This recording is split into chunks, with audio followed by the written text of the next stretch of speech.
What if you could walk into any space and immediately tell who is being untruthful, who is concealing pain, who secretly admires you, and who is simply performing for an audience? What if decoding human behavior were not mysticism but clear, testable science? Every blink, shift, and pause carries meaning. Once you learn to read those signals, people stop being mysteries. In this audio script you will uncover the psychological rules behind posture, facial movements, energy shifts, and emotional signals, even the ones others try to hide. This is not about manipulation, it is about mastery. It is not about judgment, it is empathy sharpened by clarity. When you can truly read people, you do more than understand them. You connect, influence, protect, and lead with steadiness. Perception becomes a practical instrument of power. Reading people begins before a single sentence is spoken, because bodies talk first. The way someone enters a space, the way they hold their hands while speaking, the small involuntary motions all carry messages. Human beings evolved long before words, gestures and movement were primary channels of communication. Those nonverbal signals still account for a large portion of how we convey meaning today. A subtle tilt of the spine can expose discomfort. A real smile reaches the eyes. Micro-expressions, those tiny flashes of emotion under a second, can betray what a person is truly feeling even when the lips tell a different story. Professionals from law enforcement to clinical psychologists rely on this silent language to evaluate risk, motives, and truth.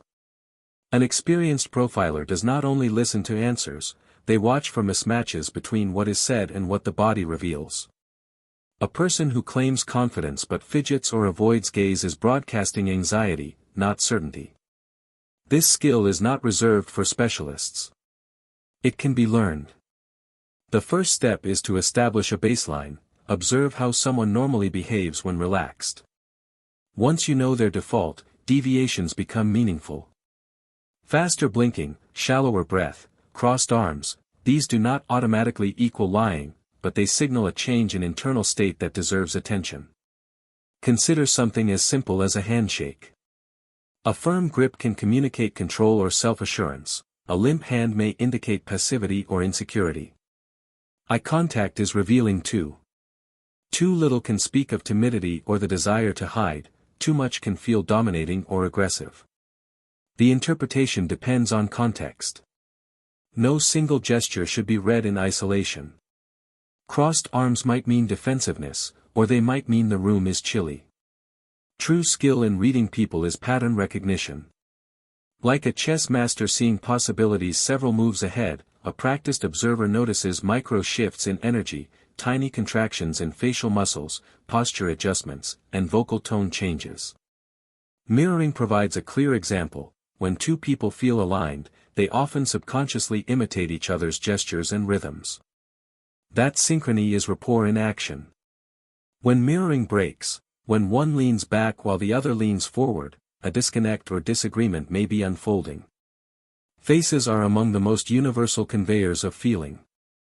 Research shows certain core emotions are expressed similarly across cultures, pointing to biological roots. A furrowed brow, a curled lip, a widened eye, these are recognizable signals that humans read instinctively.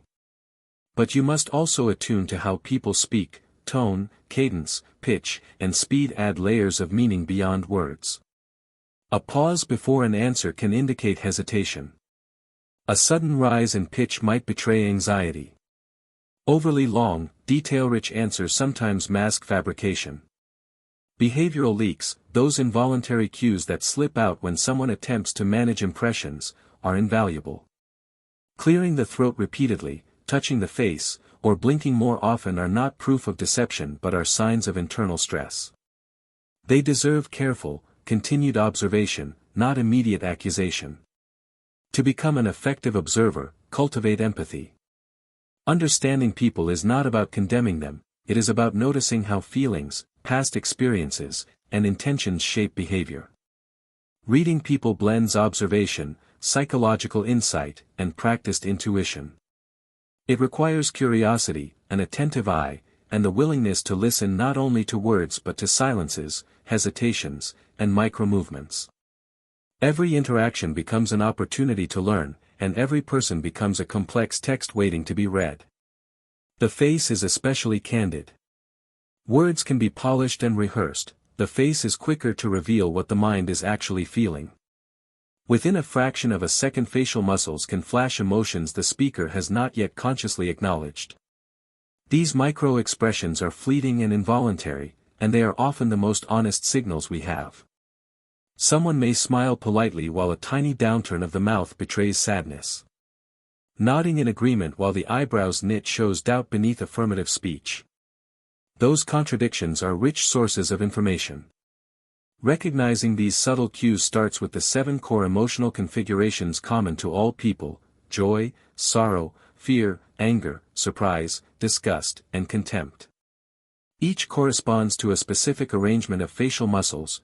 True joy lifts the cheeks and crinkles the eyes, sadness pulls the inner brows upward, fear widens the eyes and stretches the mouth, anger lowers the brow and flares the nostrils, surprise raises brows and opens the mouth, disgust scrunches the nose and lifts the upper lip, contempt appears as a slight, one-sided lip raise.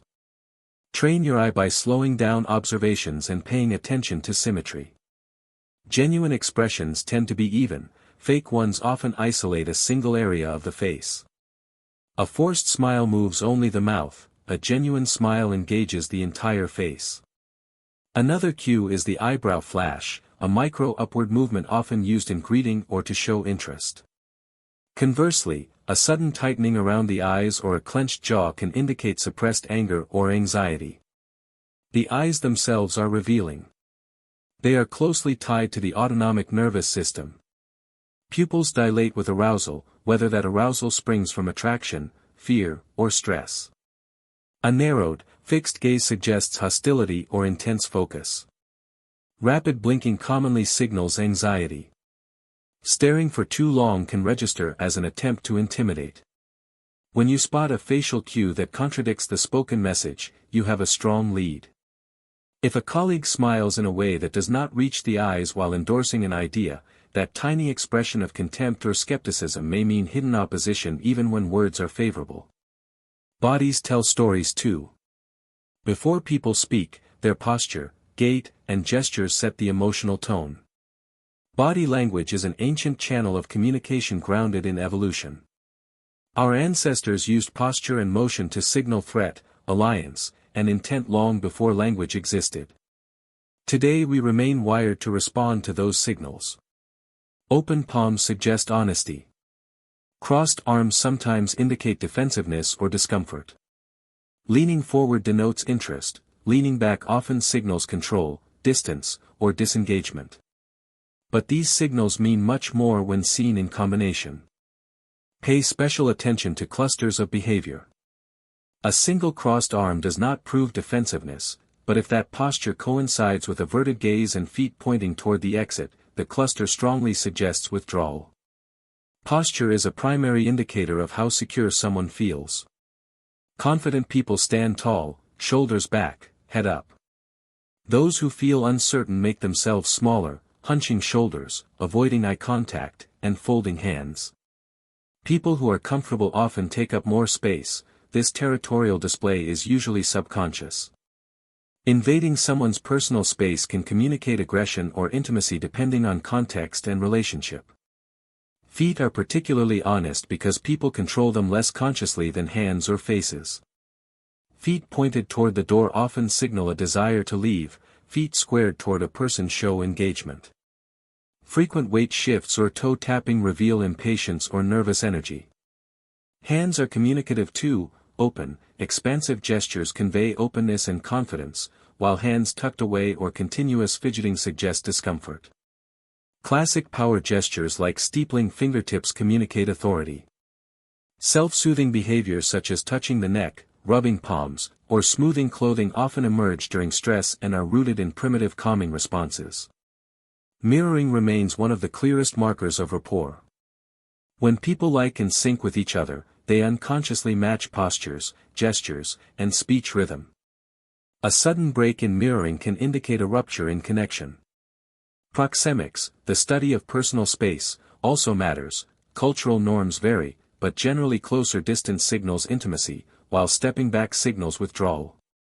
The most accurate readers observe deviations from baseline. Everyone has habitual behaviors. A normally reserved person who suddenly becomes talkative might be reacting to excitement. A typically animated person who grows stiff could be concealing something. The cues that matter most are changes from what is normal for that individual, not universal rigid rules. Context is essential. Crossed arms in a chilly room mean something different than crossed arms in a heated argument. Mastering this range of cues will let you sense the emotional temperature of a room without words. You will notice who is nervous, who is in control, who is performing, and who is authentic. This ability is not a tool for dominance but a form of empathy mixed with precision. It grants emotional intelligence in motion and lets perception guide compassionate, decisive actions. You listen to words, but the voice carries the hidden message. How something is said often reveals more than the literal phrasing. Tone, pitch, tempo, volume, and rhythm weave an emotional layer beneath the vocabulary. Skilled listeners tune into this layer and find meaning between syllables. Paralanguage, those vocal qualities that accompany speech, helps you sense sincerity, pressure, hesitation, and intent in real time. A flat tone can suggest detachment or boredom. A warm, rising tone usually signals friendliness and openness. When someone says, "I'm fine," and their voice is tight or clipped, the dissonance between statement and sound is a sign that "fine" may be a mask. Pitch shifts are especially revealing. Under stress, many people unconsciously raise their pitch because the vocal cords tense. That subtle climb can sound like nervousness or emotional strain. Conversely, a consistent low pitch tends to register as composed and authoritative, though a forced attempt at deepening the voice can feel artificial and manipulative. The speed of speech also maps to mental and emotional states. Rapid speech often accompanies excitement or anxiety. People may talk quickly to avoid silence while their mind constructs an explanation. Slow speech can indicate deliberation, carefulness, or attempts to control the narrative. When answers are unusually long for simple questions, the extra detail is sometimes a strategy to sound convincing. Honesty tends to be concise. Volume matters too. Sudden increases in loudness may mark anger, dominance, or attempts to regain control of a conversation. A sudden drop, especially when the content becomes emotionally charged, can signal shame, secrecy, or sorrow. Whispering in a normal setting may point to intent to conceal. Patterns of throat clearing, coughing, or voice cracking are not merely quirks. Physiological stress tightens the throat and dries the mouth, producing vocal artifacts that betray internal tension. Also listen for speech disfluencies like and fillers. While normal in casual speech, a marked spike in fillers during key moments often signals cognitive strain as the speaker juggles truth management and impression control. Changes in rhythm reveal cognitive load. Lying requires constructing details, suppressing the truth, and monitoring the listener's reaction simultaneously. The mind juggles too many tasks, and vocal flow suffers. Hesitations, repeated phrases, or oddly placed pauses are boundaries where the brain is buying time. Watch when someone repeats your question before answering or adds unnecessary clarifications. These are ways to stall while fabricating. Language choices also shift under deception. People often distance themselves from false claims by using passive constructions or avoiding personal pronouns. Saying, "the file was moved," instead of, "I moved the file," reduces psychological ownership of the act and can be a subtle red flag. Yet deception is not always accompanied by classic nervous signs. Some practiced deceivers control their posture, keep steady eye contact, and limit movement to avoid revealing stress. This is why baseline behavior matters tremendously. You must first know how someone typically speaks, breathes, and gestures when relaxed. Only then can deviations be meaningful.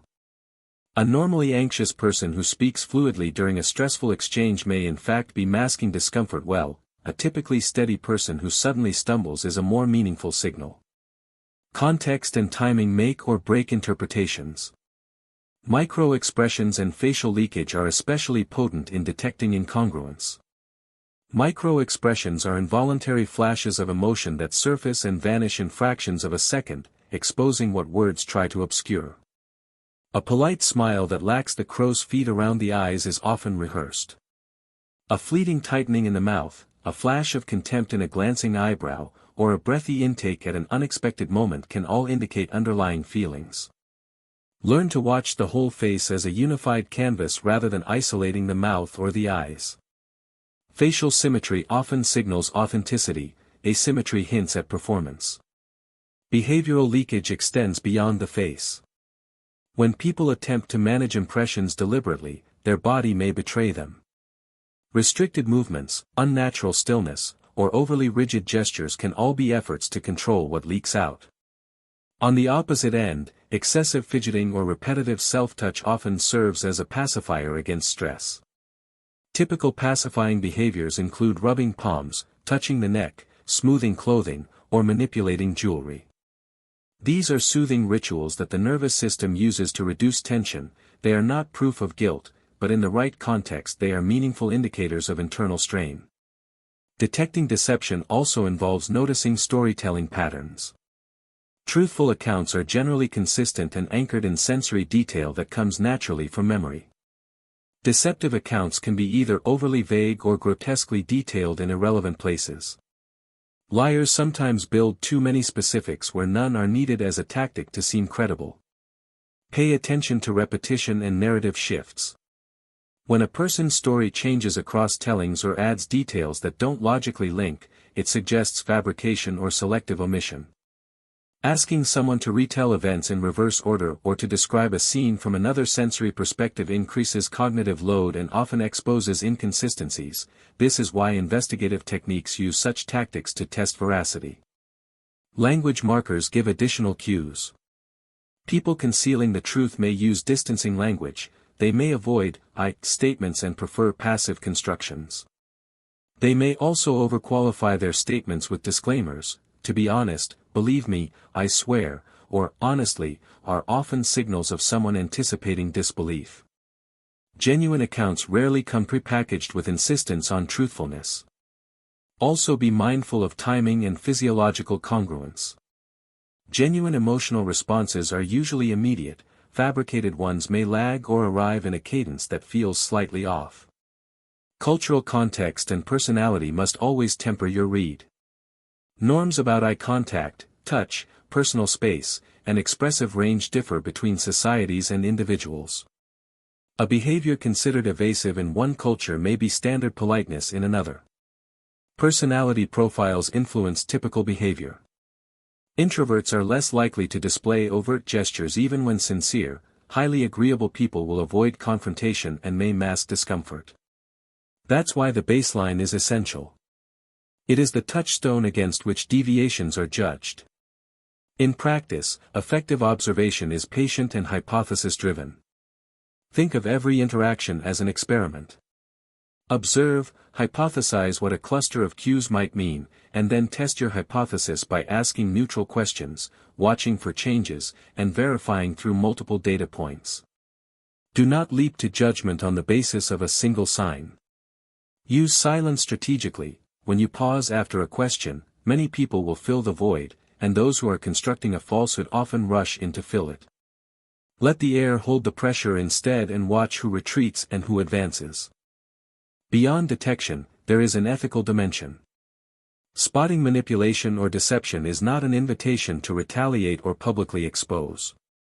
It's an opportunity to protect yourself, to steer conversations toward clarity, and to respond with calibrated questions that surface truth without escalating conflict. When you notice incongruence, ask simple, open prompts that invite elaboration rather than confrontation. Help me understand what happened, can you walk me through that again, or what was your experience like in that moment? These prompts create space for honesty and reduce the adversarial tone that makes people defensive. Understanding deception also reveals how you can be more authentic. Awareness of how lies appear encourages you to align your own speech, gesture, and tone with your truth. Authenticity is congruence. Your words, your face, your posture, and your rhythm tell the same story. It is as much a skill to show up in harmony as it is a skill to detect those who do not. When applying these insights publicly, remember presentation matters. If you create content, teach, or lead, your vocal presence, facial expressiveness, and body language collectively influence how your message lands. Authentic leaders use steady tone, measured pace, and congruent body clusters to build trust. Even small acts, pausing before answering difficult questions, keeping hands visible, maintaining open palms, signal transparency and invite connection. Finally, be aware of the role of intuition. Your gut often integrates fragmented signals your conscious mind has not yet pieced together. It can be a powerful ally, but it must be calibrated by experience and reflection to avoid bias. After interactions, reflect on what you felt, what cues preceded the feeling, and whether your instinct proved correct. Over time, this feedback loop refines your inner compass. Lying is as old as language itself, and people do it for many reasons: to avoid punishment, to gain advantage, to preserve status, or simply to save face. But no matter how carefully someone constructs a falsehood, the mind and body often leave clues. Lying creates cognitive dissonance, a clash between what a person knows to be true and the story they're presenting. That inner conflict creates stress, and stress leaves traces. Detecting deception is an exercise in spotting those traces, understanding the mental load of fabrication, and comparing behavior against a known baseline.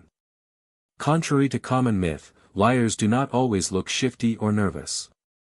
Seasoned deceivers can be composed, maintain steady eye contact, and minimize movement to avoid detection. That's why establishing how someone normally behaves in relaxed conditions is essential. When a normally fluid speaker stumbles, hesitates, or changes cadence, it is more meaningful than seeing fidgeting in someone who is habitually restless. One of the most revealing signs of deceit is incongruence, a mismatch between verbal content and nonverbal expression. If words claim calm and the body signals tension, the body often knows what the mouth conceals. Timing provides powerful clues. Truthful memories surface quickly because they are stored. Fabricated answers require construction and can be delayed by subtle pauses as the speaker searches for plausible detail. Repeating the question, adding unnecessary qualifiers, or inserting long, unrelated details can be tactics to buy time and appear convincing. Similarly, distancing language is a common marker. People who want to avoid ownership may switch from "I" to passive phrasing, saying "mistakes happened" rather than "I made a mistake." Excessive insistence, phrases like "honestly," "to be frank," or "I swear," can betray internal doubt more than reassurance.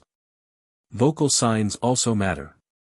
Under pressure the voice often tightens and pitch rises because the vocal cords tense. Listen for subtle increases in pitch, throat clearing, voice cracking, or a dry, clipped sound when a topic becomes sensitive. Changes in speech rhythm, such as unnecessary disfluencies or odd pauses, can signal cognitive overload.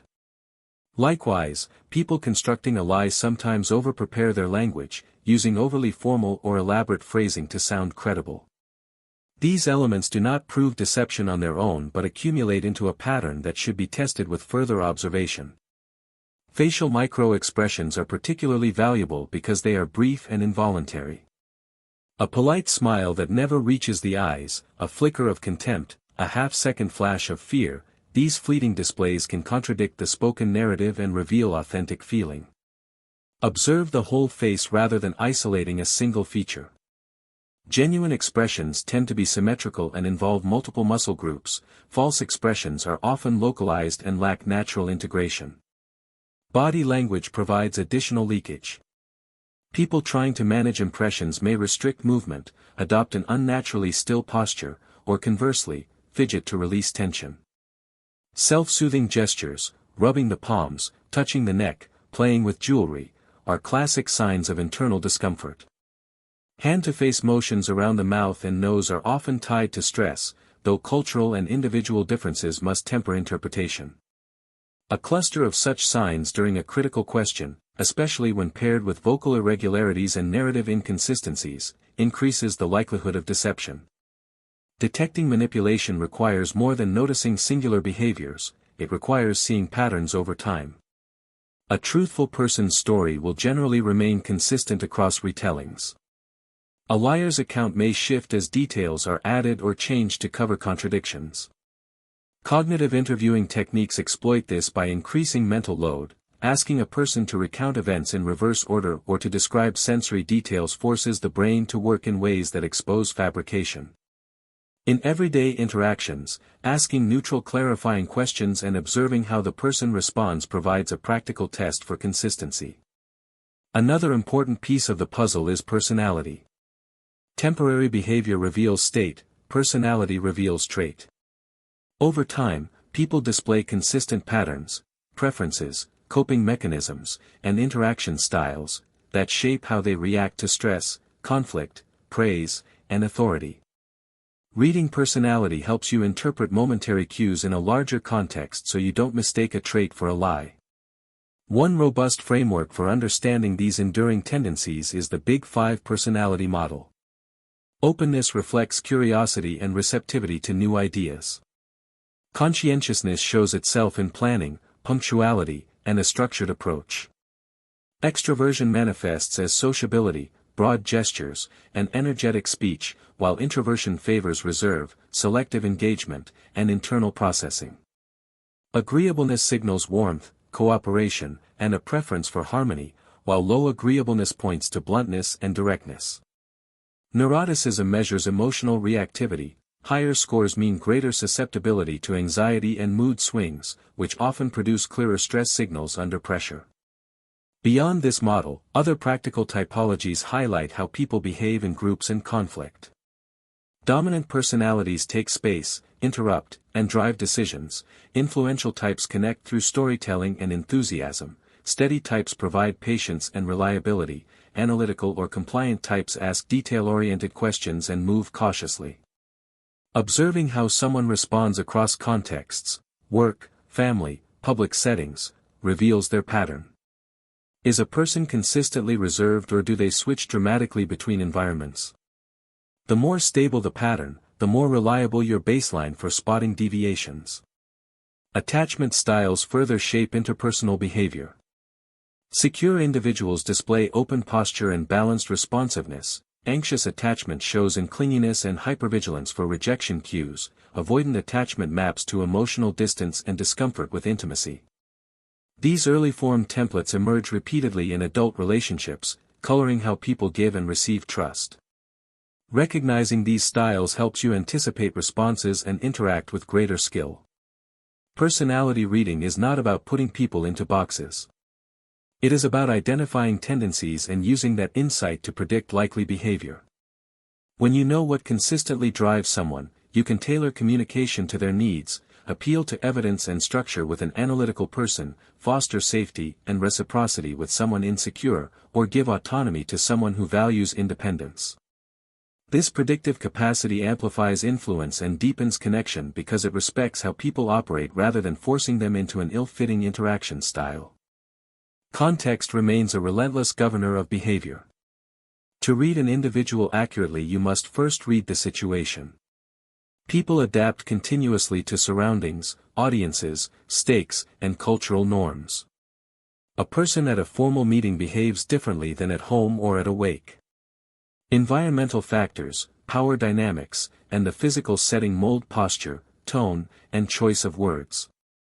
A crowded, noisy room compresses expressiveness. A high-stakes conversation expands self-monitoring and impression management. Effective observers do not treat behaviors as isolated signals but as reactions to the specific pressures of the moment. Scan the environment first. Identify the power structure in the room. Who is watched and who is attempting to stay invisible?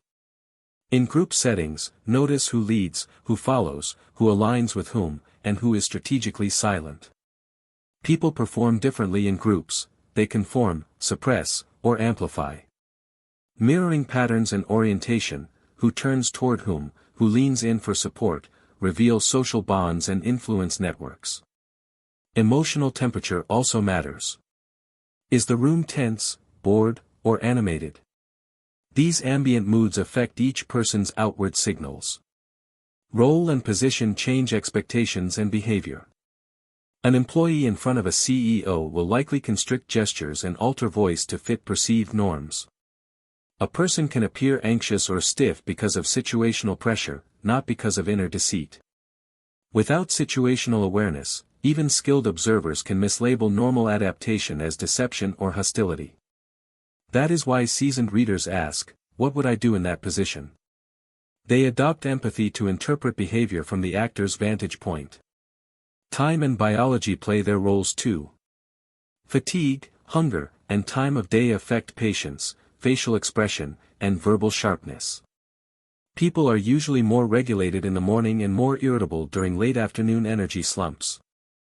Personal concerns, prior events, or recent conflicts enter the room with individuals and subtly skew baseline behavior. Being sensitive to these influences prevents misinterpretation. Group dynamics can hide or amplify truth. Some people become buffered by the crowd and show less authentic signals, others reveal more when they feel allied.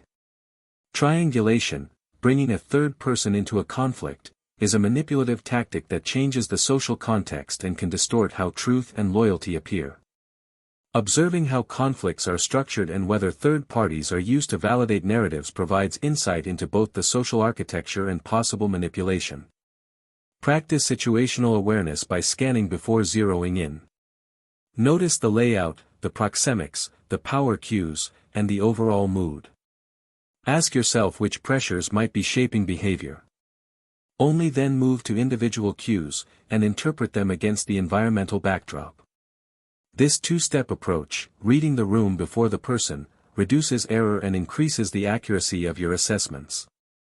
It helps you move from snap judgments to informed hypotheses you can test gently through questions and observation. Reading people ultimately fuses the immediate and the enduring. You watch the momentary body and face as windows to the current state while appreciating the deeper patterns that personality and context impose. That fusion creates both protection and connection.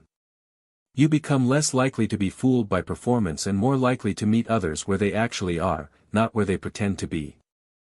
Reading people goes beyond noticing movements and decoding speech. The deeper work is feeling alongside them. Emotional intelligence is the skill that turns observation into meaningful human connection.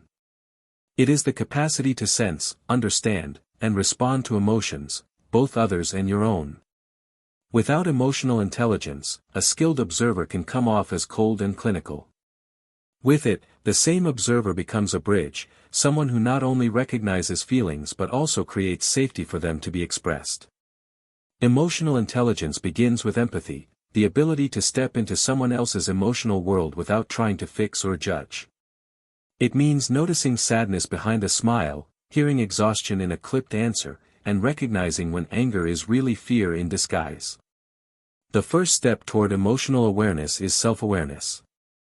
If you are tired, irritable, or distracted, your perception will be skewed.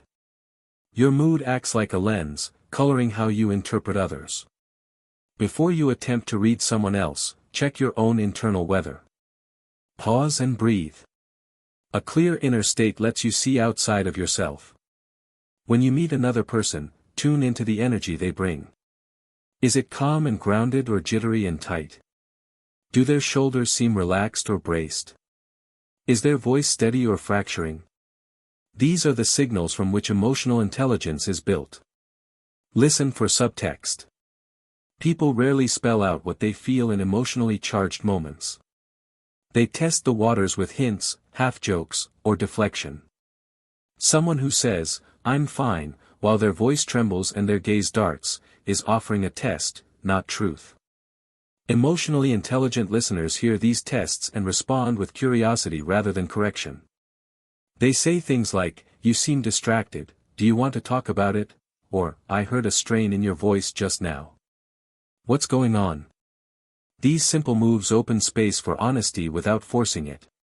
Non-reactivity is another pillar of emotional skill. When someone arrives angry or defensive, many people mirror that energy, escalating the moment. Emotionally intelligent individuals slow down. They lower their voice, soften their stance, and allow the other person to discharge emotion safely. That non-reactive presence is disarming. It signals that the environment is safe enough for vulnerability. It is also an ethical stance. Responding with curiosity rather than judgment fosters trust and increases the chance of genuine disclosure. Emotional intelligence also involves spotting transitions in feeling. A person may enter an interaction bright and animated, and then gradually close off. Noticing that shift and asking about it, "You seemed excited earlier, something change?" demonstrates attention and care. These observations need not be invasive. They are invitations to talk, not demands for disclosure. The timing and tone matter more than the words. A gentle, private question will often open doors that public confrontation slams shut. Calibration is essential. Matching someone's emotional level does not mean mimicking them. It means adjusting your energy to create resonance. If a person is soft-spoken and reflective, you lower your volume and slow your pace. If they are animated and passionate, you allow more warmth and movement into your own presence. This alignment, when done with authenticity, creates immediate rapport. It does not manipulate, it shows respect for the other person's experience. Emotional intelligence shows up differently in different roles. In leadership, it means sensing team morale before it becomes a problem, addressing the emotional root of conflicts, and modeling composure during stress. In friendships and intimate relationships, it means validating feelings rather than solving them, offering presence without rushing to fix. In sales or negotiations, it means reading the other party's emotional cues and adjusting strategy accordingly, perhaps stepping back when pressure builds or leaning in when curiosity rises. Part of emotional intelligence is also being able to tolerate silence. After someone shares something vulnerable, the urge to leap in with reassurance or advice is strong. Sometimes the person needs witnesses more than fixes. Holding a reflective silence, with steady eye contact and open posture, communicates value and containment far better than premature problem solving. This discipline allows the other person to find their own language for what they feel and signals that you are capable of holding emotional complexity without collapsing into anxiety. Practicing emotional intelligence begins with small, deliberate actions. Put the phone away, give undivided attention, and resist the impulse to interrupt. Ask reflective questions that focus on feelings rather than motives. Replace why questions with how questions, "How did that feel?" rather than "Why did you do that?" Empathic language names the experience without owning it. "It seems like that left you frustrated," is different from "You must be upset," because the former invites correction and elaboration rather than freezing the person into a label. Emotional intelligence also requires boundaries. Being attuned does not mean absorbing another's pain. Maintain clarity about what you can hold and what requires professional support. Offering presence is powerful, but it is not a substitute for therapy or crisis intervention when someone needs specialized help. Knowing your limits and communicating them kindly preserves both parties' well-being. Intuition often weaves through emotional intelligence as a quiet guide. That immediate sense you sometimes get when someone enters a room is rarely mystical.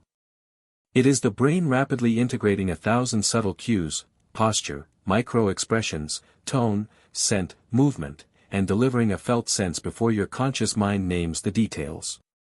Expert intuition is not guesswork, it is pattern recognition refined over countless interactions.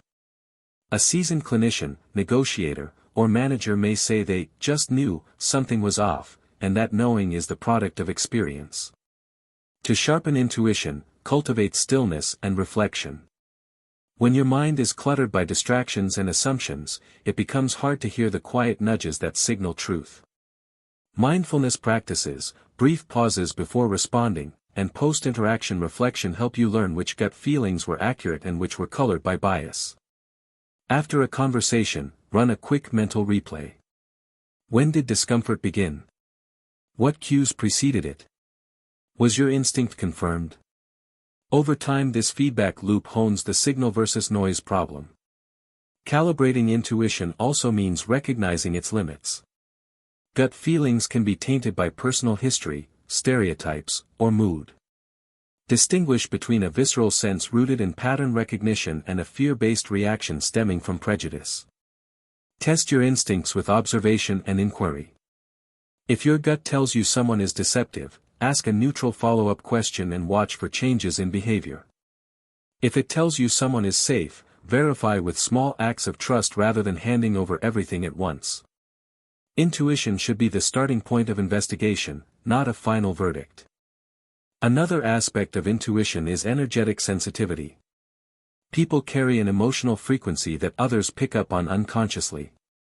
Some individuals feel warm and grounded, others bring a chaotic, hurried energy. You can sense these vibrations in how a room shifts when someone walks in. Developing sensitivity to these shifts is valuable in social, professional, and safety contexts. It helps you steer interactions, choose who to engage with closely, and protect yourself from being drawn into another person's turbulence. Dreams and delayed realizations are part of this intuitive processing. Often, after leaving a conversation, an insight surfaces or a detail that seemed irrelevant earlier now appears significant. These delayed downloads are your subconscious organizing inputs that conscious attention missed in the moment. Trusting them requires a habit of returning to interactions with curiosity rather than dismissing odd feelings as mere noise. Jotting a quick note after intense conversations can capture these insights before they fade. Intuition and emotional intelligence together form a potent combination. Emotional intelligence trains you to feel with clarity and respond with care. Intuition alerts you to what merits attention before words do. When both are cultivated, you move through social spaces with both speed and depth. You notice danger before it blooms, you sense vulnerability before it is articulated, and you act with a balance of heart and reason. Practice these skills in low-stakes environments. Conversations with colleagues, brief chats at gatherings, and everyday exchanges are laboratories. Observe, feel, respond, and then review. Keep a beginner's curiosity. The goal is not to become omniscient but to become reliably present. As you refine your inner compass, you will find that reading people is less about collecting evidence and more about holding genuine human presence with clarity and care. Spotting deception is a skill built from understanding patterns, not from hunting single behaviors. People lie for many reasons: to avoid punishment, preserve status, protect feelings, or gain advantage, and each motive shapes how the lie is told. But lying always taxes the brain. Fabrication requires inventing details, suppressing the truth, and monitoring the listener simultaneously. That increased cognitive load shows up in timing, in voice, and in the body's small betrayals. Your job as an observer is to notice those signs, compare them to the person's baseline, and test what you suspect with calm questions rather than accusations. Begin by watching for mismatches across channels.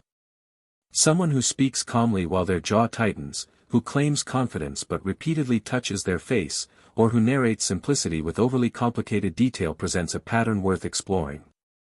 Those contradictions, words that say one thing while face and tone say another, are some of the clearest indicators that a person's inner state does not align with their story. Truth tends to produce congruence, matching words, tone, and posture.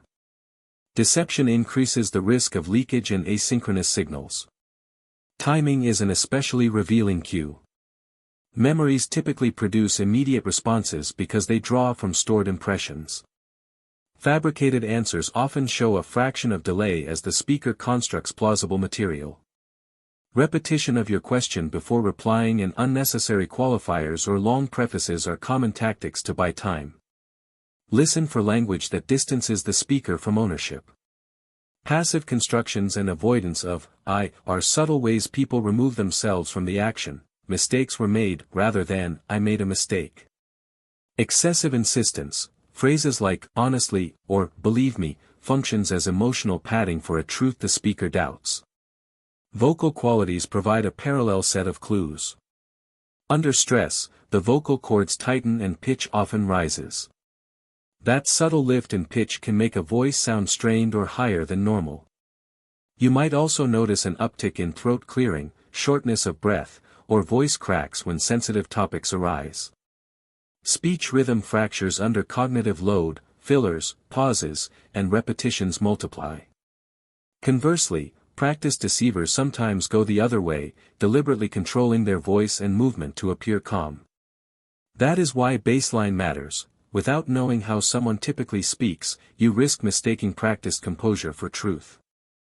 Patterns over time give you stronger evidence than any single encounter. Facial micro-expressions are both fascinating and practical. These are involuntary flashes of emotion that surface for a fraction of a second and then vanish. A polite smile that never reaches the eyes, a brief curling of a lip that signals contempt, a micro-surge of fear in the eyebrows. These tiny, fast shifts can contradict what the person says and reveal their genuine effect. Watch the entire face, not just the mouth or the eyes, and notice symmetry. Authentic expressions tend to be symmetrical and involve multiple muscles, contrived ones often look partial or out of time. Body clusters amplify signal reliability. One gesture alone is noisy data. A hand-to-face motion means little until combined with avoidance of eye contact, a shift away, and feet pointed toward the exit. Those aligned behaviors form a coherent pattern that can be interpreted with much higher confidence. Conversely, a confident posture paired with a tight smile and shallow breathing might suggest a person who is trying to appear collected while feeling pressure inside. The most accurate observers read clusters, groups of behaviors that harmonize to tell a story, rather than isolating cues. Story structure and narrative consistency are powerful tools for verification.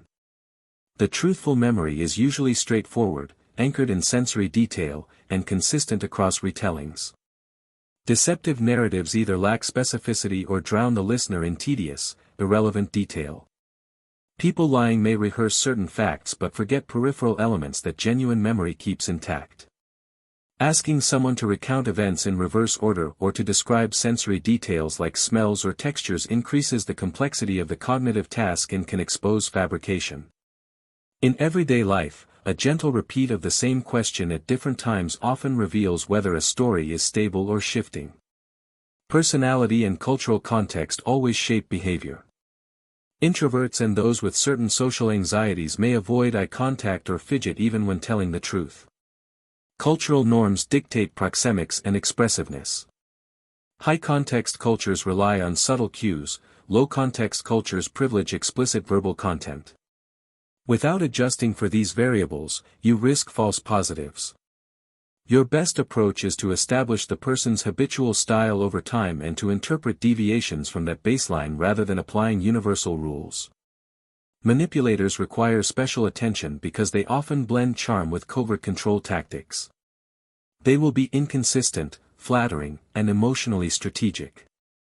They may deploy guilt as a weapon, couched in statements designed to make you feel responsible for their feelings, after everything I did for you. They may gaslight, denying or reframing events to make you doubt your perception of reality, or they may triangulate by bringing a third party to validate their version of events. These are not signs of mere social awkwardness, they are repeated tactics to distort your sense of what's true. When you detect patterns of guilt-tripping, denial, or triangulation, prioritize boundaries and verification. Protect your energy and seek corroboration. Calibrating your response is as important as detection. If you suspect deception, do not confront with an accusation that triggers defensiveness. Instead, ask open, non-judgmental questions that encourage the person to expand while you watch for changes in behavior. Silence is a powerful tool. When you pause after a question, many people will fill the void. Those constructing a lie often rush, revealing their stress. Use neutral probes like, "Can you tell me more about that?" or "What happened next?" to test consistency and observe whether details remain stable. When safety is a concern, step back and gather additional information rather than escalating in the moment. Ethics should guide every read. Spotting deceit gives you power, how you use it determines your integrity. Calling someone a liar publicly can harm relationships and feed cycles of conflict. Often the better route is to protect yourself, document inconsistencies, and let facts guide your actions. In contexts where truth is crucial, business negotiations, legal disputes, or relationship boundaries, your observations may justify further inquiry or external verification. In personal interactions, naming incongruence gently and offering the person a chance to explain preserves dignity and opens the door for honesty. Building trust is the other side of this coin. Reading people is most valuable when it leads to connection rather than control. Trust grows when your observations come from curiosity rather than suspicion. When you remember personal details, when you mirror energy appropriately, and when you respond with attunement instead of judgment, others feel seen and safe. That safety invites truth. Use your skills to make people feel heard and to create spaces where authenticity is rewarded rather than penalized. This is the paradox: the better you are at detecting lies, the more likely you are to foster truth by creating environments that reduce the need for deception. Developing these abilities requires practice and humility. Keep a journal of interactions where your intuition told you something and track whether your hypotheses were confirmed. Reflect on mistakes. Often biases and personal history distort readings. You will misread people. When you do, analyze why. Were you projecting past hurts? Did cultural assumptions mislead you? The goal is not to be right every time but to grow more calibrated and less reactive. Finally, integrate these skills into communication. When you lead, present, or create content, align your body, face, and voice with your message. Authenticity is a skill you can strengthen by practicing congruence. Make your words, tone, and posture tell the same story.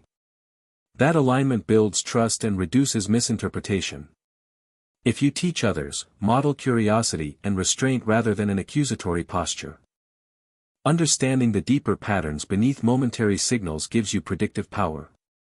People are not random, they carry consistent tendencies that shape how they respond to stress, praise, authority, and intimacy. Observing these patterns across time turns fleeting cues into reliable forecasts.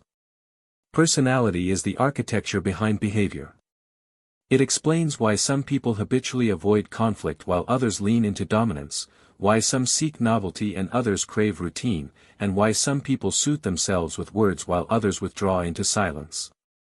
One practical framework that helps organize these tendencies is the 5 broad dimensions psychologists use to describe stable differences: openness, conscientiousness, extroversion, agreeableness, and emotional stability. Openness maps to curiosity and a preference for novelty. People high on this trait tend to enjoy abstract ideas and unusual experiences, and their gestures and language often reflect flexibility and playfulness. Conscientiousness shows as structure and reliability. Highly conscientious individuals arrive on time, keep details in order, and speak with planning and focus. Extroverts channel energy outward, they use broader gestures, sustain eye contact, and draw a room into their orbit. Introverts conserve energy and may process internally before responding. Their stillness does not equal dishonesty or disinterest. Agreeable people prioritize harmony and are quick to smooth conflict. Low agreeableness surfaces as bluntness and directness. Emotional stability, or its opposite, reveals how easily someone becomes reactive under pressure. People who score high in neuroticism tend to show more visible stress signals when challenged, whereas emotionally stable individuals maintain composure and regulate affect more effectively. These traits create predictable styles. For instance, a person high in conscientiousness will likely respond to ambiguity with questions and structure-seeking behavior.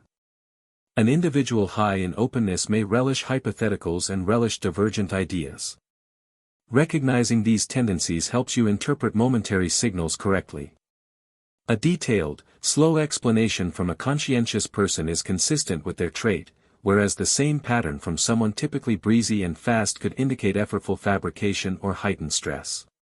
Personality is not a label to trap people in boxes, it is a hypothesis about what will most likely happen next, useful for tailoring your interaction and expectations. Attachment patterns formed early in life also leave durable signatures in adult relationships. Securely attached people tend to maintain balanced eye contact, show regulated affect, and accept closeness without excessive fear. Those with anxious attachment often hyperattend to cues of rejection. They may ask more questions for reassurance, replay past interactions mentally, and display readiness to apologize. Avoidantly attached individuals retreat from emotional closeness, keep conversations surface level, and may appear unbothered when actually self-protecting. Recognizing these templates prevents misreading neediness as manipulation or distance as indifference. Instead, you can match your approach, offer steady reassurance to anxious partners, respect boundaries with avoidant individuals, and allow secure people to lead when appropriate. Beyond individual traits, situational factors exert a powerful influence. People adapt to context fast and often unconsciously. A person's posture, tone, and expressiveness will change depending on audience, stakes, and environment. Someone in a job interview will self-monitor more, a person among friends will let down defenses, a person before a judge will likely show heightened control. The most accurate readers start by scanning the situation, not the individual. Ask yourself what pressures might be shaping behavior, who holds status, who is being evaluated, what cultural rules apply, what time of day it is, and what prior interactions might still weigh on those present. Only then does individual behavior make sense. Group dynamics modify individual signals. People perform in social settings. Some perform to impress and therefore show amplified gestures, others conform and dampen expression. Mirroring and social alignment in groups reveal who holds influence. Watch orientation, who turns toward whom, who leans in to listen, who receives spontaneous mimicry. These are the social signposts of alliance and authority. Silence in a group often carries meaning too. A person who speaks and is ignored loses influence, a person whose passing comment causes ripples exercises social control. Triangulation, the strategy of bringing a third person into a conflict to validate a claim or exert pressure, is a red flag for manipulation that reshapes the social context deliberately. The honest parts of the body are often those we control least. Feet and legs are particularly candid. People direct their feet instinctively toward what they want or away from what they dread. If someone's feet are pointing toward the door during conversation, they are likely disengaging or planning to leave.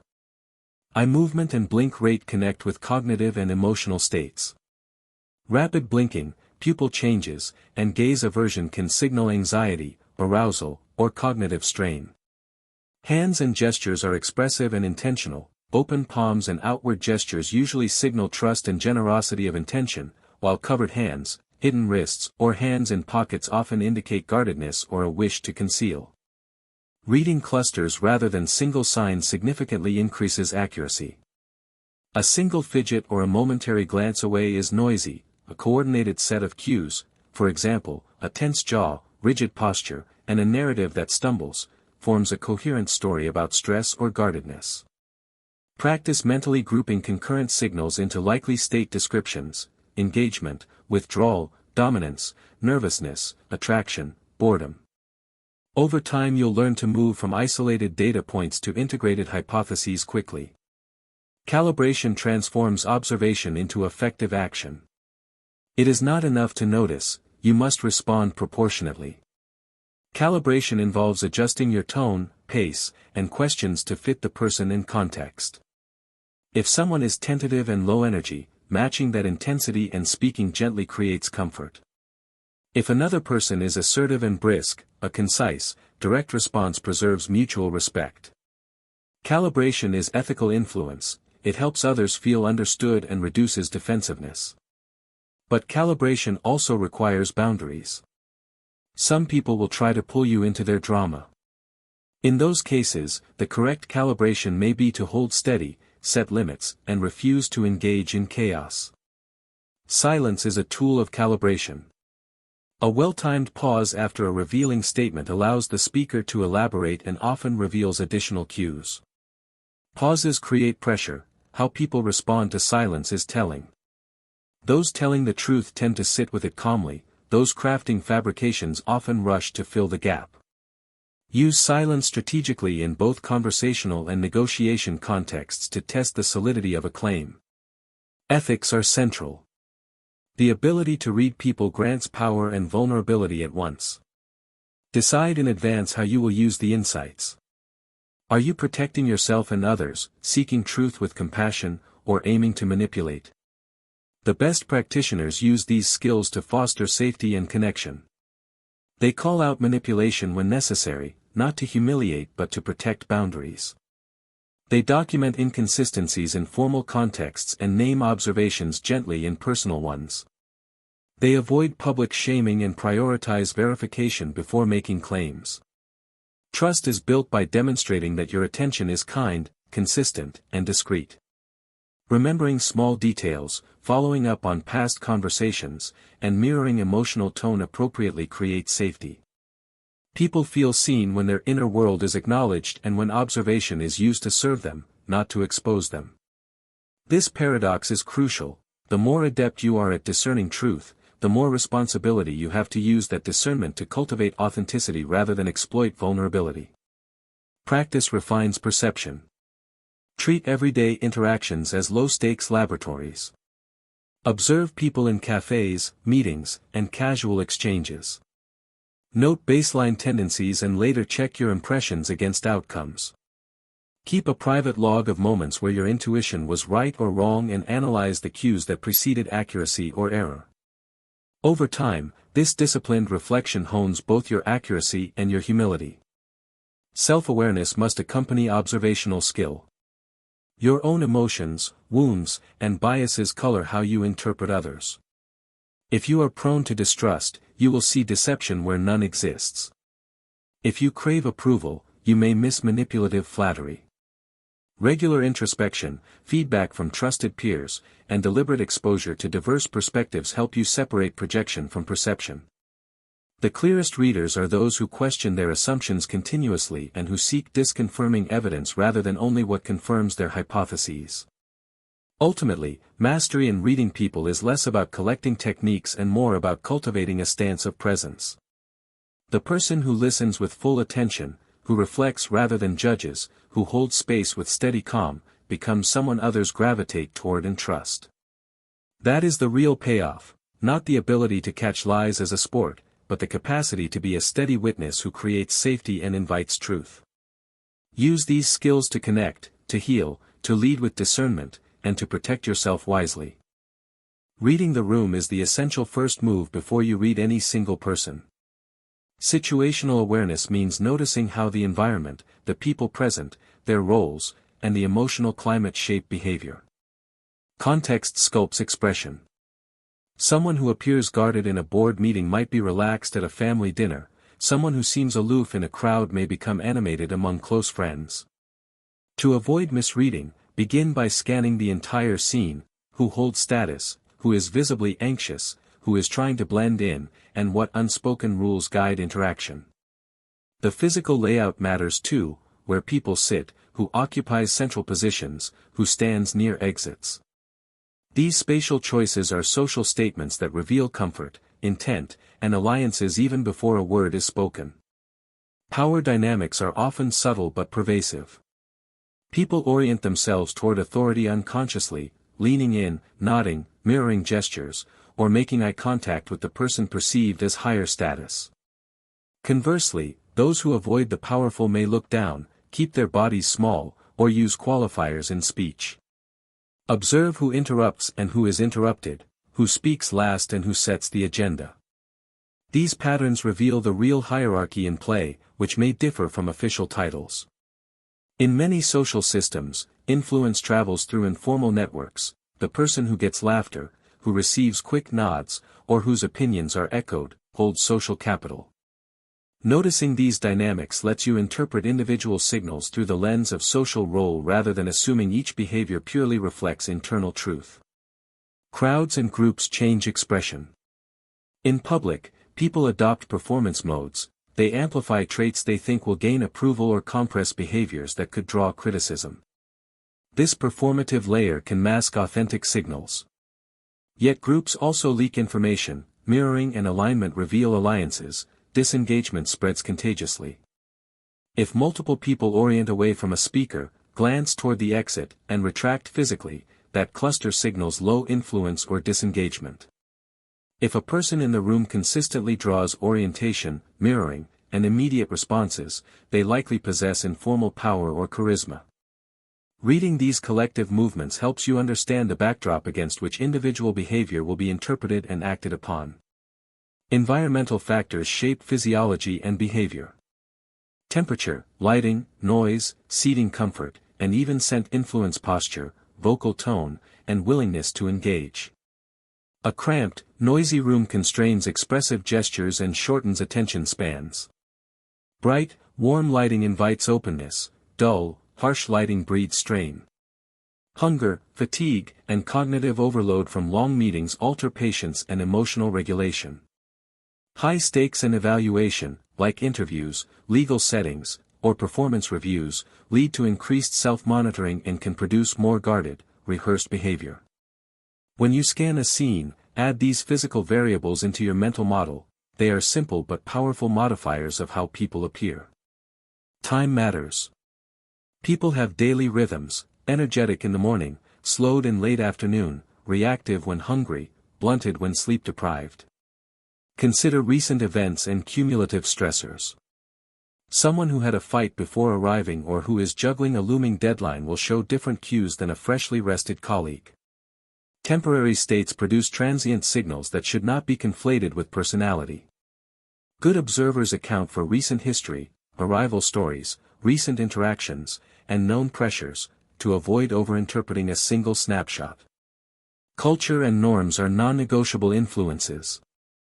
Expectations around eye contact, personal space, gesture amplitude, and expressiveness vary widely. In some cultures, direct gaze is respectful, in others it is rude. Physical proximity that signals warmth in one society can be intrusive in another. As you read the room, ask whether observed behaviors fit the cultural script.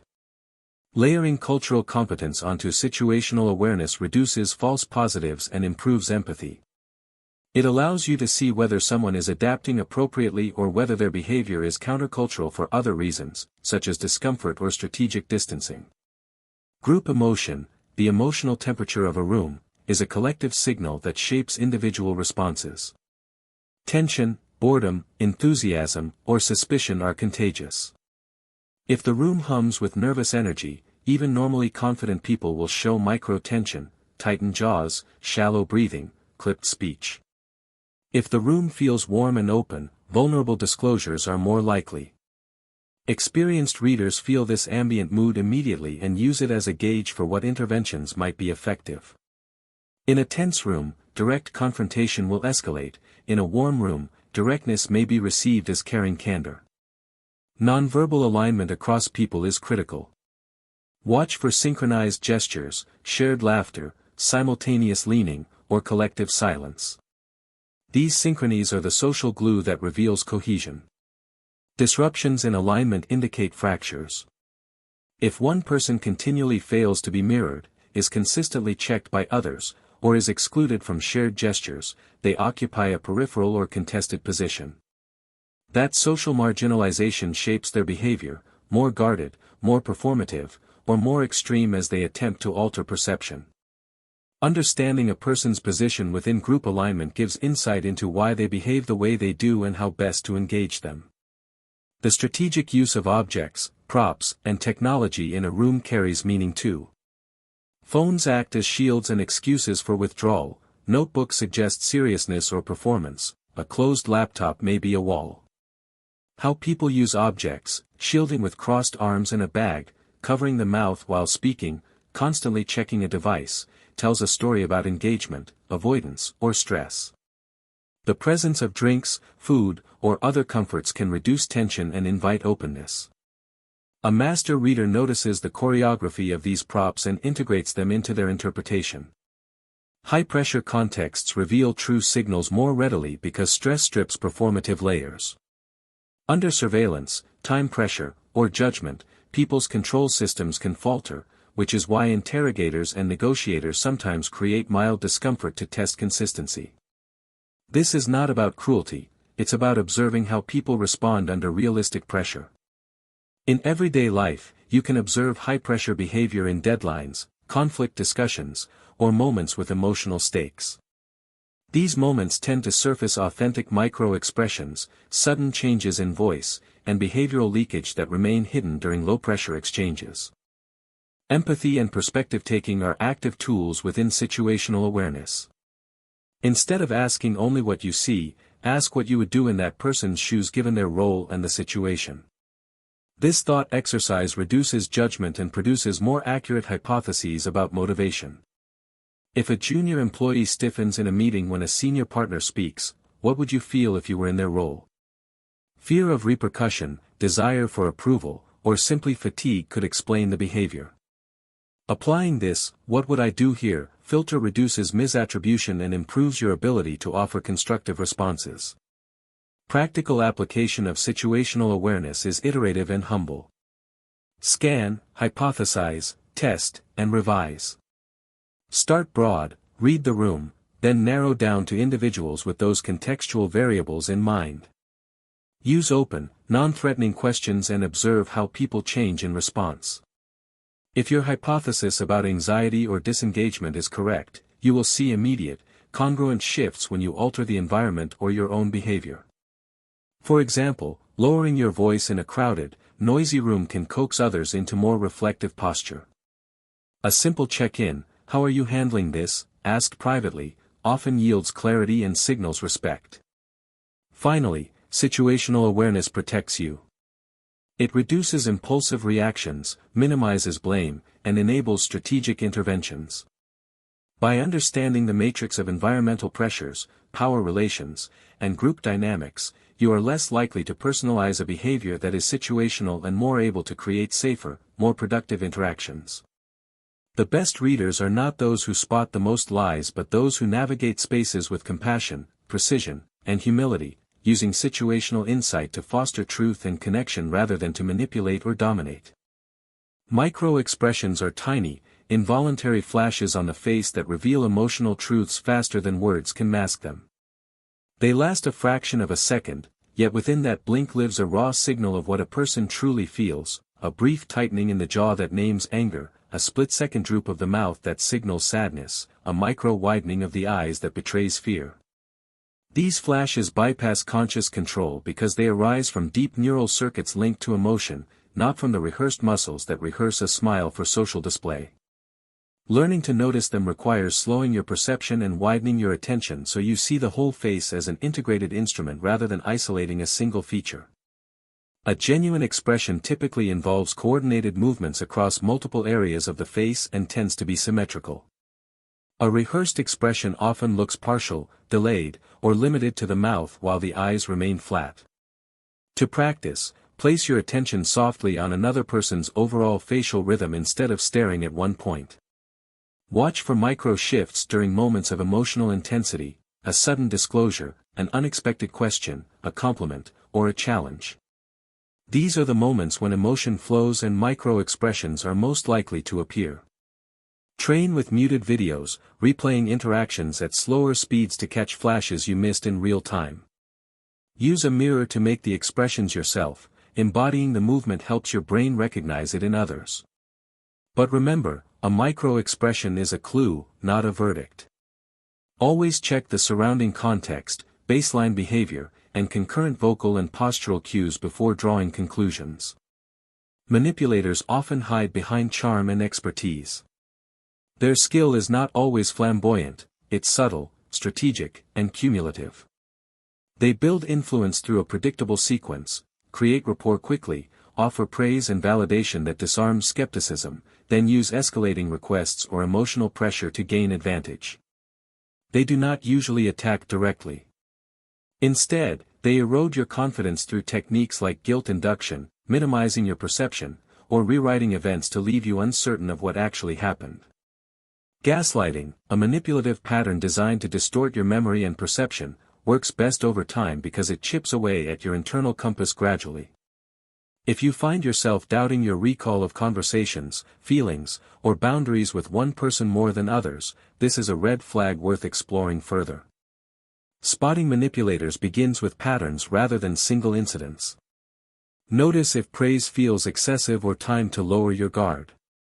Observe whether they consistently deflect responsibility, present themselves as the perpetual victim, or triangulate by bringing others in to validate their narrative. Check how they respond when challenged. Do they become tearful and contrite to shift blame, or do they counterattack and undermine your credibility? Their tactics often leave an emotional residue. You may feel drained, confused, guilty, or compelled to apologize for asserting yourself. Your task is to trust these feelings enough to investigate calmly, to gather evidence, and to set clear boundaries. When questioning a suspicious pattern, document facts and dates if the situation is serious, and do not try to reason someone out of a manipulative cycle while you are emotionally entangled. Understanding body clusters is essential because single gestures are noisy and deceptive when taken alone. A cluster is a constellation of behaviors that cohere to form a credible signal, facial expression, vocal tone, posture, and limb orientation all align to tell a consistent story. For instance, openness and engagement often show as a forward lean, uncrossed limbs, exposed palms, steady eye contact, and a warm vocal tone. Withdrawal clusters combine angled torso, feet pointed away, minimal eye contact, tight facial muscles, and a voice that shortens in volume and complexity. Dominance clusters include expanded posture, slow deliberate movement, steady direct gaze, and an occupying of shared space. Nervousness or deception clusters collect fidgeting, face touching, throat clearing, shallow breath, and narrative inconsistencies. Train yourself to read the orchestra, not just individual instruments. Building trust through observation is not manipulation, it is the ethical application of insight. When someone feels seen and understood, they are more likely to disclose honestly and to collaborate. The foundation of trust is non-judgmental attention. Notice details about a person and remember them later. Ask follow-up questions that show you listened, not that you interrogate. Use reflective statements that name the emotion you perceive, such as, "You sounded disappointed when you mentioned that." This creates space for them to correct or expand without feeling exposed. Timing is vital. A private, empathetic check-in often succeeds where a public call-out would backfire. Trust also grows through consistency, being present, respecting boundaries, and following up on commitments. These small, steady behaviors matter more than grand declarations. Calibration is the art of adjusting your behavior to match what you observe, not to manipulate but to create effective rapport. If a person is subdued and low energy, speaking loudly and fast will push them away. Lowering your voice, slowing your pace, and simplifying your questions helps them feel safe enough to open up. If someone is high energy and animated, a flat, monotone response will bore them. Meeting warmth with warmth encourages engagement. Calibration also includes knowing when not to adjust. Some people try to pull you into drama or to escalate situations. In those cases, the correct calibration is to remain steady, assert boundaries, and not mirror the chaos. Calibration is ethical influence. It respects the other person's state and meets them where they are so conversation can proceed without unnecessary friction. Micro-decisions in calibration matter. A slight pause before a challenging question gives the other person room to answer honestly rather than rehearse a defense. Small disclosures from you create reciprocity and can lower barriers. Mirroring subtly, matching posture or tempo, creates unconscious comfort, but do it with authenticity. Mechanical mimicry reads as contrived. Use silence strategically. People who are fabricating often rush to fill silence with more detail. Those who are truthful are more comfortable letting a pause settle. In negotiation, place small, true concessions to test the other's reciprocity and observe whether their response matches the cluster of trust or opportunism. Emotional intelligence underpins all these moves. Reading people without compassion risks becoming an exploiter. The most effective reader uses insight to make others feel safer, not smaller. When you notice tension, lead with empathy. When you detect manipulation, protect boundaries and seek outside perspectives rather than reacting alone. When you sense vulnerability, offer presence more than solutions. This ethic deepens relationships and reduces the harm that observational skill can cause in ungrounded hands. Remember, none of these techniques are perfect detectors.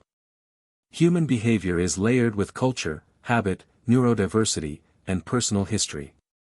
Use every cue as hypothesis rather than verdict. Test with gentle questions, observe for consistency, and be ready to revise your assessment. Practice humility, you will misread people. Learn from the mistakes by tracing which cues led you astray and whether bias or projection colored your judgment. A final practical exercise: after a conversation, replay it mentally or in notes. Identify the moments where you felt something shift. What micro-expression, vocal change, or body cluster preceded it? Did your intuition prove accurate? Over time, this reflective feedback loop refines both your conscious observation and your subconscious pattern recognition. The goal is not to become a human lie detector but to cultivate presence, empathy, and discernment so you move through relationships with greater clarity and fewer surprises. Now you stand at the place where skill becomes stewardship. Reading people well is valuable only when it fosters safety, clarity, and genuine connection. Master readers do not parade their insights as trophies. They use them to make others feel recognized, not exposed. The true measure of this ability is not how many secrets you can uncover but how many relationships you strengthen through presence and honest regard. When you read someone with curiosity instead of judgment, you give them the rare gift of being seen without being fixed. That alone encourages truth. Start by practicing disciplined humility. Accept that every read is a hypothesis, not a verdict. When you notice incongruence between words and behavior, resist the urge to accuse. Instead, invite elaboration. A calm question such as, "I noticed something shift just now, can you tell me more?" opens a path for clarification while preserving dignity. This approach protects both parties. It allows you to verify your signal while offering the other person an opportunity to explain, adjust, or disclose truthfully. Over time, this respectful method strengthens rapport because people learn that your observations come from care rather than an intent to catch them out. Another hallmark of the master reader is emotional boundaries. Being attuned to others does not require absorbing their turmoil. Ground yourself before and after intense interactions. Practice simple rituals that restore equilibrium, slow breathing, a short walk, or jotting down impressions to process privately. These acts prevent emotional fatigue and help you remain compassionate without becoming depleted. Boundaries also help you deploy your tools ethically. When you sense manipulation, you can respond firmly without becoming entangled. When you perceive vulnerability, you can offer presence without attempting to fix everything. Mastery also means integrating what you read into action with integrity. If you observe that someone is struggling, you do not weaponize their disclosure or spread it casually. Confidentiality and restraint are core virtues. Use insights to guide supportive actions, check in privately, offer resources, or create conditions where the person can disclose safely and on their own terms. This is how skills convert into care. Your perceptive accuracy becomes a bridge that invites healing rather than a lever that exploits weakness. Be intentional about the influence you seek. Calibration is not merely mimicry, it is an ethical stance about how you will move within social systems. Use calibration to de-escalate, to create space for truth, or to empower others rather than to dominate. If your aim is persuasion, aim for mutual benefit. If your aim is leadership, use observation to uplift performance and morale, not to manipulate compliance. When influence is shared and transparent, people feel respected and are more likely to respond positively. Self-reflection is non-negotiable. After meaningful interactions, take a moment to review how your read aligns with outcomes. Did your hypothesis predict the person's response? Where did you err? Did personal bias color your interpretation? This reflective habit sharpens accuracy over time. Keep a private log, brief notes on cues you observed and what followed, and check it periodically for patterns in your own perception. Ask trusted peers or mentors for feedback when you can. External perspective helps correct blind spots that your instincts alone cannot reveal. Commit to continuous learning. People are not static, and social norms shift. What worked a few years ago may need revision now. Read widely about cultural differences, neurodiversity, trauma responses, and new findings in social neuroscience. Training your eye benefits from varied exposure. Observe conversations in different settings, study recorded interactions, and practice with muted videos to refine your ability to spot micro-expressions. Workshops and supervised practice can accelerate skill, but everyday curiosity and disciplined observation are the true engines of growth. Teach with care. When you share these skills with others, emphasize ethics. Make clear that reading people is not a license to manipulate or shame. Frame the skill set as empathy multiplied by awareness, tools that help protect, connect, and support. Provide practical guidelines, verify observations before acting, check cultural norms, and respect boundaries. Encourage learners to pair observational practice with self-awareness work so that their perceptions are balanced by humility. Know the limits and seek professional help when needed. Some behaviors and disclosures signal deeper mental health needs or histories of trauma. If someone reveals or exhibits signs of severe distress, suicidal ideation, or abuse, these are matters for trained professionals. Your role is to notice, provide immediate safety if necessary, and connect the person to appropriate help. Reading people equips you to spot danger early. Using that information responsibly often means stepping aside and allowing specialists to intervene. Guard against the seduction of certainty. The more you study people, the more tempted you are to see behavioral patterns as fixed laws. They are not. Human behavior is probabilistic, shaped by biology, culture, habit, and context. Master readers hold interpretations lightly and remain ready to revise. This intellectual humility preserves curiosity and deepens accuracy because you stay open to data rather than falling in love with your own conclusions. Cultivate a presence that invites disclosure. People open up to those who are non-judgmental, steady, and attentive. Small practices create that atmosphere. Maintain soft eye contact, keep your posture open, and demonstrate listening through subtle cues rather than constant interruption. Ask reflective questions that prioritize emotion over explanation. How did that feel for you? Instead of, why did you do that? These choices communicate that you value the person's inner experience, not just the facts they offer. Use silence as a constructive force. Many conversations jump too quickly to problem-solving or defense. Silence allows thought, encourages truth to surface, and creates space for emotion to settle. Learn to tolerate brief discomfort. In negotiations and interviews, silence can prompt clarification and reveal additional information. In intimate conversations, a quiet presence can signal that you are available to receive whatever the other person brings without immediate judgment. Protect your moral integrity. The power to read people creates ethical obligations. Do not exploit sensitive information for personal gain, gossip, or advantage.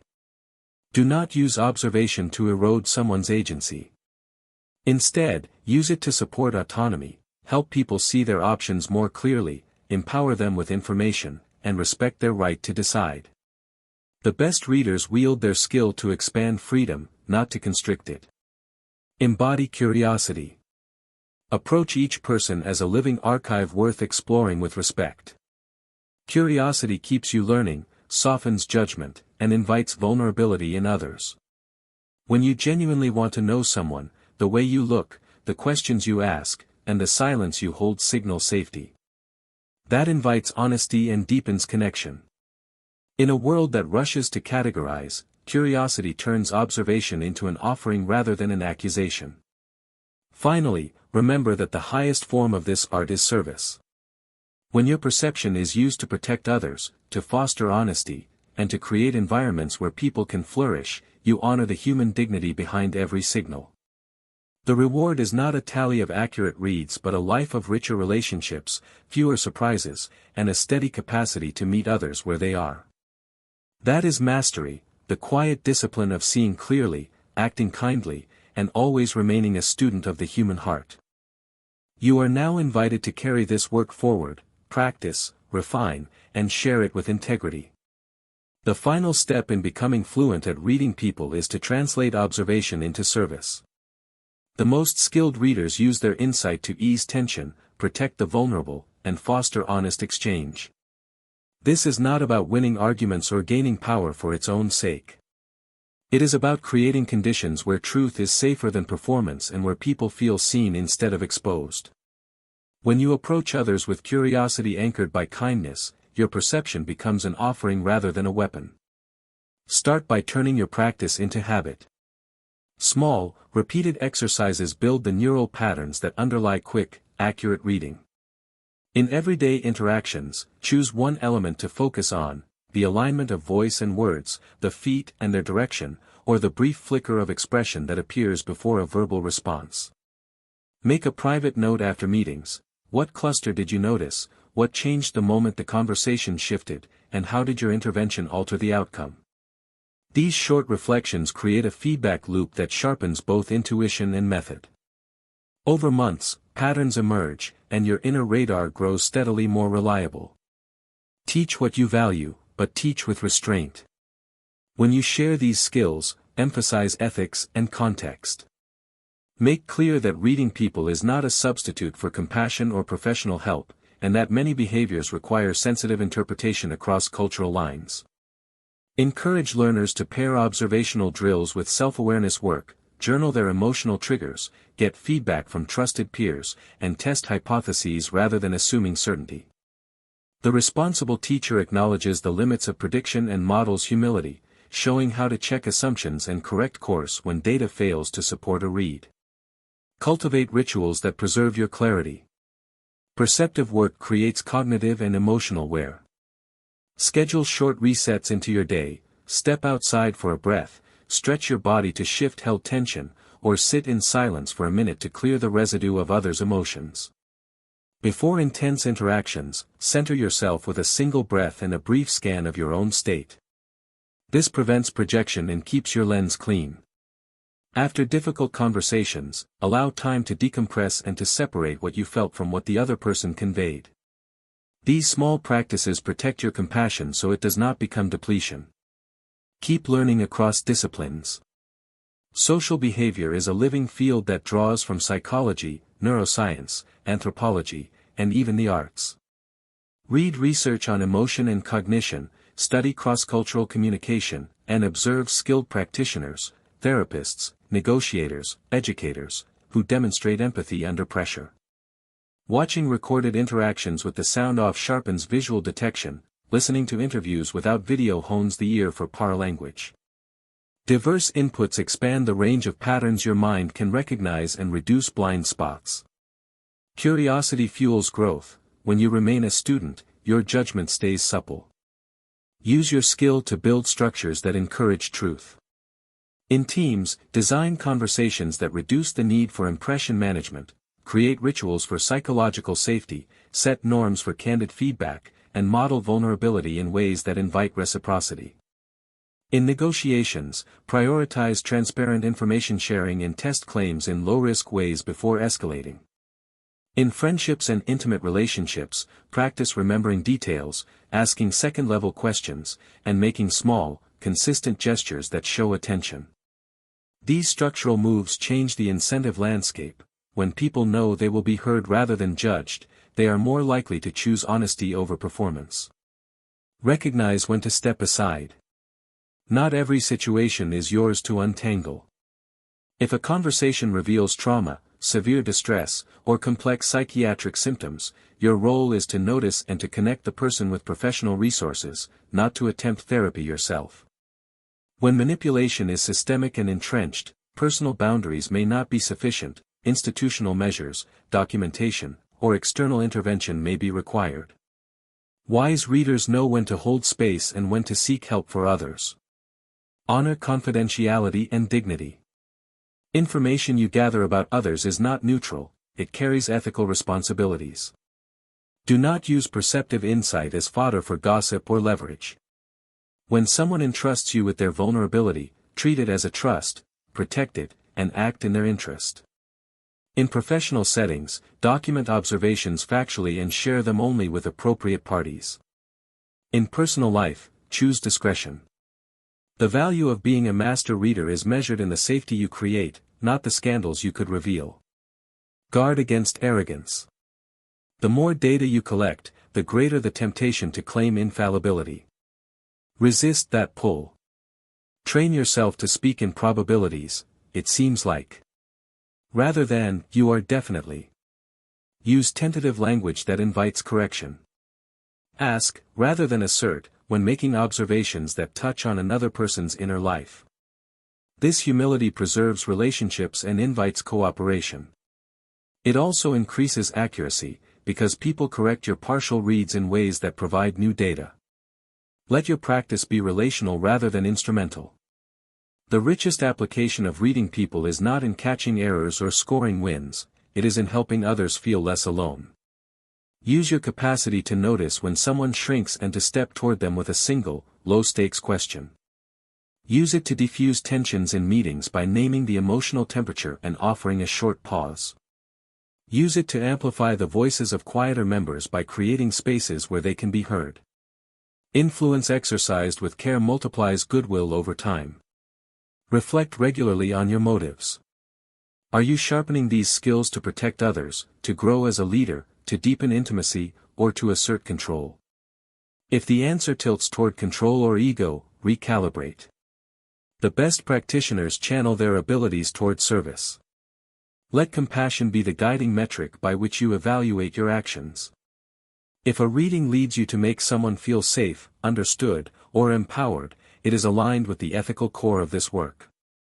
Practice forgiving your mistakes. You will misread people. Everyone does. When that happens, apologize where necessary, learn quickly, and adjust your heuristics. Publicly own errors in proportional ways and privately refine your internal models.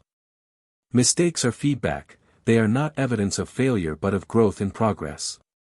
The resilient reader treats errors as data points for learning rather than proof of incompetence. Celebrate the quieter rewards. Mastery of human perception does not make life perfect, it makes it richer. You will notice subtler forms of joy, the flicker of relief when someone is heard, the moment a team aligns toward a common goal. You will be present for small acts of courage that others miss. These quiet, cumulative effects are the real measure of skill, the ability to make ordinary encounters more humane and to steer conversations toward mutual understanding.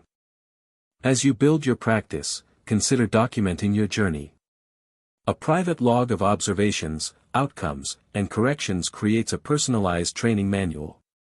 Over time, patterns will emerge in your ability to predict and to influence with integrity. You will recognize which contexts sharpen your accuracy and which blind you. This archive becomes a mirror for your growth and a map for future development. Finally, leave a legacy of kindness. Train others to read with ethics and care. Build cultures, at work, at home, in communities, where attention is given generously and used responsibly. Teach people how to notice without weaponizing, how to ask without accusing, and how to offer presence without overstepping. The greatest gift a master reader can give is a world where people feel safer being themselves because someone is watching with a heart that aims to understand rather than to judge. Your skill in reading people has extraordinary practical value. It protects you from manipulation, deepens your relationships, enhances your leadership, and sharpens your intuition. But its highest value lies in the way it can make others feel seen, remembered, and respected. Carry these practices forward with humility, discipline, and a commitment to doing good with what you learn. When perception meets compassion, the result is not merely knowledge but wisdom.